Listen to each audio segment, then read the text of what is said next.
এই যে আমরা তিনজন দেখতেছি, তিনজনের মনটা অনেক খারাপ। তো আপনারা বলতে পারেন কেন খারাপ?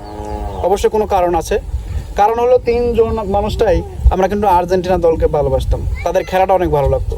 তেমন কেন খারাপ হলো এটা আমার শাহিন ভাই বলেন তো ভাই, কেন খারাপ হলো মনটা আপনার? আসলে আর্জেন্টিনার দলকে সম্পূর্ণ ষড়যন্ত্র করে বিদায় করে দিছে।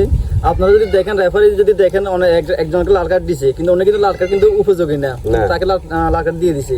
আবার অনেকের কিন্তু হলুদ কার্ড দিছে, বা রেফারি কিন্তু ভিন্ন পজিশনে গেছে। উনি ষড়যন্ত্রভাবে পুরো দলটাকে ষড়যন্ত্রভাবে বিশ্বকাপ থেকে তাড়িয়ে দেওয়া হয়েছে। এটা আমরা মেনে নিতে পারি না। তো যাক, আমরা আর্জেন্টিনার দলকে সাপোর্ট করি, তাদের প্রতি করি এবং করব। হ্যাঁ, করব। ভবিষ্যতে তাদের প্রতি ভালোবাসা থাকবেই। তো যে অন্যায়টা করলো ফিফা, যে অন্যায়টা করলো, তীব্র নিন্দা জানাই এবং প্রতিবাদ জানাই।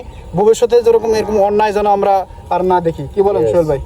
ঠিক আছে ভিউয়ার, সবাই ভিডিওটা শেয়ার করে বাংলাদেশ সহ বিশ্বের মানুষকে দেখার সুযোগ করে দিবেন, কারণ ফিফা একটা অন্যায় কাজ করেছে আর্জেন্টিনার দলকে, তাই না ভাই সোহেল ভাই? জি ভাই। ঠিক আছে, ভালো থাকবেন সবাই।